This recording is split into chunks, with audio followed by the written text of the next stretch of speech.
Ошону билген адамдар жана компаниялар азыр чоң акчаларды табышат. Реалдуулук чыныгы блокнот бул жакта эле калат дагы, анын сүрөтү, образы чоңоюп кетет. Ал силерге сен тупойсуңбу, ушуну дагы түшүнбөйсүңбү дебейт. Билип туруп, осознанно, мыйзам чегинде адамдарды мындайча айтканда алдап атышат. Достор, 70 жылдарда 20 жаштын тегерегинде бир инженер бала абдан компьютерлорго кызыгат. Анан үйдө отуруп алып компьютер жасап жүргөн болот. Бир күн анын бир досу келип калат да, компьютерларды көрүп, буларды сатыш керек деген сөздү айтат. Анан экөөбүз сүйлөшүп, биригип компания түзүп, компьютер сатып баштайт. 76-жылы, биринчи жылы булар 200 компьютер сатат. Ар бир компьютердин баасын $666, 66 цент деп коюшуптур. Кийинки жыл ошол компьютерларды бир аз дагы оңдоп, көбүрөөк сатышат. Ошентип отуруп 80-жылдарга барганда булар 6 миллиондон ашуун компьютер сатыптыр. Ал компаниянын аты Apple. Инженер баланын аты Стив Возняк. Буларды сатыш керек деген баланын аты Стив Джобс болот, достор. Эмне үчүн муну айтып атам? Себеби биздин Кыргызстанда дагы ошондой бир заман баштала баштады. Бизде дагы экономика кыймылдай баштады, адамдар ишкерлик кыла баштады, өндүрүш чакан баштала баштады, бирөөлөр бир нерселерди алып келип сатып атат. Айрыкча ошондой азыркы замандагы адамдарга керектүү бир нерселерди жасайганды билген адамдар жана бир нерселерди элге сата билген адамдарга мындан ары муктаждык көбөйөт. Эгер экөөнү тең билсе бир адам, анда анын астында эч кандай тоскоол жок. Аты урган бойдон кетет. Ошону билген адамдар жана компаниялар азыр чоң акчаларды табышат. Акыркы убактарда мисалы ChatGPT ошондой болду. ChatGPT чыкканда анын рекламасын деле кылганга керек болгон жок. Ал соц тармактарга мындай биз чыгардык деп жазып койду. Эртеси күнү бүткүл дүйнө укту, азыр элдин баары колдонот. Же ChatGPT'нин бир жерде рекламасын көрдүңөрбү? Телеканалда, радиодо эч бир жерде рекламасын көргөн жоксуңар, бирок баарыңар уктуңар, туурабы? Жасоо жөнүндө айта турган болсок, азыр жасалма интеллекттин заманы башталды. Азыр эми бир нерселерди жасаш керек, айрыкча интернеттен бир нерселерди жасаш керек. Жасалма интеллект биздин акылыбыз жетпеген жерде жасалма интеллекттин акылы жете турган бир нерсе болуп калды да. Мисалы, бир нерсени түшүнбөйсүң, ал теманы билбейсиң, ал жөнүндө билимиң жок. Мурда мунун үчүн эме кылыш керек? Билген бирөөлөргө барып отуруп, андан сураш керек эле. Азыр мына компьютерде турат, телефонуңарда турат. Отуруп кечке майдалап сурай берсеңер болот. Ал силерге сен тупойсуңбу, ушуну дагы түшүнбөйсүңбү дебейт. Ал силерге кайталап майдалап түшүндүрө берет. Ошентип отуруп каалаган тармагыңарда азыр жасалма интеллекттен билим алып алсаңар болот. Ал кадам силерге түшүндүрүп берет. Эми эмне кылам? Муну жасадым, эми эмне кылайын? Муну жасадым, эми эмне кылайын деп отуруп, ушинтип эгер катуу киреше турган болсоңор, каалаган тармакта азыр жасалма интеллекттен билим алып алсаңар болот. Ошонун жардамы менен бир нерселерди жасасаңар болот. Бирок жасаган жетишсиз, Стив Возняк окшоп гаражда отуруп жүрө беришиңер мүмкүн. Стив Джобско окшогон бирөө келип бул сатыш керек деш керек. Сен аны сатканды дагы билсеңер, аны чыгарып кийин аны сатасыңар. Аны маркетингин кыласыңар. Маркетинг дегенде, достор, сатуу дегенде өтө мындай жөнөкөйлөштүрүп айта турган болсок, мен мисалы могул блокноту силерге сатышым керек болсо, азыр эч ким блокнот албайт. Элдин баары телефонго жазат, компьютерге. Мен деле муну колдонбойм. Ушул жерде турат. Бирок мен бир цех ачып алдым дейли, ушундай бир блокнот чыгарып алдым. Толтур акча салып койдум. Муну сатыш керек. Анда мен ойлонуп отуруп мындай дейм да. Бул блокнот магазиндерде сатылган катардагы блокнот эмес, достор. Бул YouTube'тун блокноту дейм. Ушул блокнотко паланча түгүнчө ютуберлер, силер көргөн белгилүү баягы ютуберлер пикирлерин жазат. Ушул блокнотто ойлонот, ушуну ачып алып, жазып ойлонот. Анан ошол пикирлердин негизинде бүткүл дүйнөдө адамдар көрүп, жактырып көргөн, миллиондогон просмотр алган видеолорду жасайт.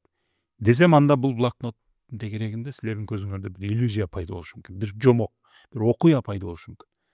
Реалдуулук чыныгы блокнот бул жакта эле калат дагы, анын сүрөтү, образы чоңоюп кетет. Ал өзүнчө бир нерсе болуп, биздин мээбизге, силердин мээңерге кирип кетиши мүмкүн. Ошондо бул блокнот силерге жагымдуу болуп калышы мүмкүн да, силер муну өзүңөр чуркап издеп аласыңар. Азыр мына Лабубу деген бир оюнчук пайда болду. Ал оюнчук жөн эле бир оюнчук. Ошону жасагандар деле ушундай кылган да, аны чыгарардан мурда, ага бизнеске акча салардан мурда ушундай бирөөлөрдү жалдаган. Биз ушунча акча салып атабыз, ушундай бизнес баштап атабыз. Жөн эле мындай катардагы оюнчук кылып чыгарып койсок, анда эч ким албайт, бизге ал кызык эмес. Биз өзгөчө кылып бир окуясы менен, иллюзиясы менен чыгарышыбыз керек деген дагы. Анан ошол лабубунун тегерегинде бир ушундай эме жаратышкан. Ошон үчүн азыр сумкасын асып алышат, бир нерсе кылышат. Анын ошол окуясы кызык да, анын ошол образы, иллюзиясы кызык. Ошону жаратканды билген адамдар бар. Анын билимин алган адамдар бар да.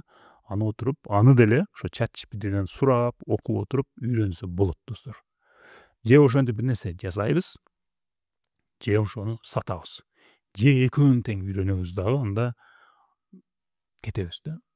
Айрыкча сатуу, мына менин байкоом боюнча бул жерде эмоционалдык интеллект жогору болуш керек экен достор.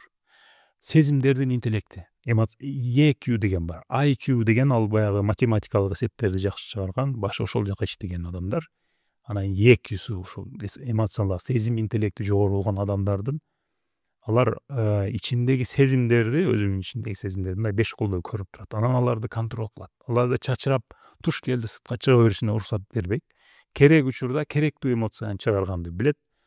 Астында турган адам жакпай атса дагы ага жакшы сүйлөп, жакшы мамиле кылганды билет. Ошол адамга жагымдуу сүйлөп, ал адамдан бир пайда көргөндү билет. Кааласа бир нерсе сатат, кааласа андан бир маалымат алат, кааласа аны менен иштешет, узун мөөнөт иштешет. Ушун үчүн эмоционалдык интеллект жогору болуш керек. Кээде бул жаратылыштан берилет, кээде аны үйрөнүп алсак болот.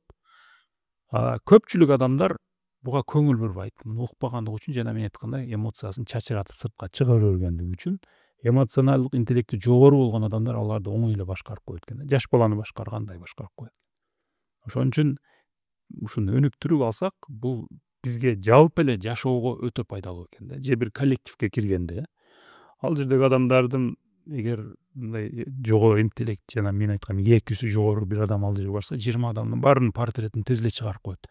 Ар бир адамга керектүү мамилени кылып отуруп, тез эле бул адам көтөрүлүп кетет. Себеби бул адамдарга жагымдуу болуп, өзүн дагы сатат да, мындайча айтканда. Бир нерсени сатуунун ордуна кээде биз өзүбүздүн жөндөмүбүздү сатабыз. Бир жерге жумушка орношкондо биз өзүбүз сатабыз, кымбатыраак бир айлык алганга аракет кылабыз, Ал жерде дагы өзүбүздү күн сайын сатып отуруп, күн сайын туура көрсөтүп отуруп, көтөрүлөбүз. Алар менен жакшы мамиледе болобуз, узун мөөнөт ал жерде иштейбиз. Ал деле ошо өзүбүздүн жөндөмүбүздү сатуу. Же бир нерселерди сатуу, же бир кызматты сатуу. Мына бул системада ушуну өздөштүрбөгөн адам кыйналат, өздөштүргөн адам жеңип кетет достор. Биздин Кыргызстандын мисалын айта турган болсок, азыр мисалы курулуш компаниялары көп акча таап атат, Мында карасаң, барып калсаң, мисалы курулуш компанияларынын каталогдорун ачсаңар, бир имарат турган болот, чекеси жап-жашыл сүрөт, дарак. Токойдун ортосунда бир имарат да. Бирок бул үй Бишкектин ортосунда бир жерге курулуп атат да. Алар мындай билип туруп, осознанно, мыйзам чегинде адамдарды мындайча айтканда алдап атышат да, аларга иллюзия жаратып атышат. Ушундай үйдө жашайсың деп атат. Эгер ошол жерде мындай ойлонуп мамиле кылбасак, ошол сүрөткө алданып калышыбыз мүмкүн. Сүрөттү карап, мен ушундай үйдө жашайт экенмин деп, баягы иллюзияга кирип кетишибиз мүмкүн. Анан толтура акчаларыбызды берип коюшат. Болбосо ал үй Бишкекте курулат. Бишкекте курулган эч бир үйдүн тегерегинде андай жап-жашыл бир нерсе болбойт. Анын тегерегинде муравейник болот. Анын тегерегинде ызылдаган парковка болот. Анын айнектен карасаң, анча мынча үйлөр гана тоодо карап турбаса, көбүнчө карасаң бир наркы жакта 15-20 метр наракта турган бир үйдү көрөсүң. Бирок алардын рекламасында, жасап койгон 3D роликтеринде, буклеттеринде карасаң, бир башкача бир нерсе бар да. Анан ал жерге бир сонун сөздөрү жазып койгон. Бул жерде элит адамдар жашайт, бул жерде тигиндей адамдар, мындай адамдар жашайт дейт дагы. Ошолордун баардыгы сатып алуучунун көзүндөгү баягы жомокту шиширүү аракети. Кооз сүрөт, иллюзияны шиширүү аракети. Бул мыйзам буга уруксат берет. Баардыгы эле ошону кылганга аракет кылып атышат. Соктор дагы ошону аракет кылат. 15% гана сок. Калганы суу, шекер жана химия. Бирок рекламасын карасаң, свежий сыгылган апельсиндин согуна окшоп турат. Андай эмес. Башкасы деле ошондой, жеген тамактар деле ошондой, кийимдер деле ошондой, Nike'тын рекламасын карасаңар ошондой. Кыскасы баары ушундай. Же ушуну үйрөнөбүз, анан муну өзүбүзгө пайдалуу кылып колдонобуз. Же мындан такыр кабарыбыз жок болсо, жанагы уста сатуучу, эмоционалдык интеллекти жогору болгон кесипкөй адамдарга алдана беребиз да. Бүгүнкү тема ушундай болду достор. Силердин пикириңер кандай? Жазгыла. Мен дээрлик бардык пикирлерди окуйм. Менин айткан сөздөрүмө болгон пикириңер кандай? Жашоо тажрыйбаларыңар кандай? Силер дагы ушундай иллюзияга кабылдыңарбы? Ошого кабылып бир нерселерди сатып алдыңарбы? Же сатканга аракет кылдыңарбы? Ушунун тегерегинде талкуулайлы. Силердин дагы пикириңерди билгим келет. Анда кийинки видеолордо жолукканча.